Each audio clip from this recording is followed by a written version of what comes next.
Doctor BR Ambedkar Konaseema జిల్లా రాయవరం మండలం వెదురుపాక విజయదుర్గా పీఠం 52వ వార్షికోత్సవ వేడుకలు శుక్రవారం జ్యోతి ప్రజ్వలనతో ఘనంగా ప్రారంభమయ్యాయి. తొలి రోజు కొల్హాపూరిలో వేంచేసి ఉన్న మహాలక్ష్మి అమ్మవారి ఉత్సవమూర్తికి తిరుమంజ అర్చన హోమం నిర్వహించారు. సాయంత్రం తిరుత్తని పండితులచే శ్రీ వల్లి దేవసేన సమేత సుబ్రహ్మణ్యేశ్వర స్వామి కళ్యాణం జరిపించారు. ఈ కార్యక్రమాల్లో అన్నవరం దేవస్థానం పాలక మండలి అధ్యక్షులు IV Rohit Kumar, in-charge EO D Ramesh Babu పాల్గొని అన్నవరం దేవస్థానం నుంచి తీసుకొచ్చిన పట్టు వస్త్రాలను, స్వామివారి ప్రసాదాన్ని పీఠాధిపతి వాడ్రేవు వెంకట సుబ్రహ్మణ్యంకు బహుకరించి ఆశీస్సులు అందుకున్నారు.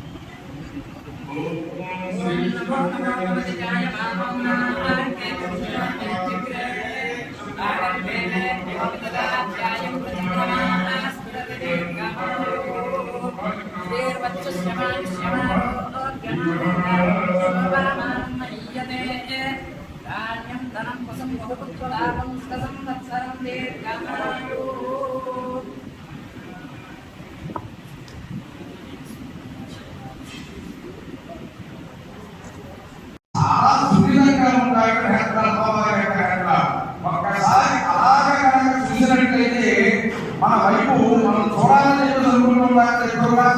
అమ్మవారు నా వైపు చూశారు.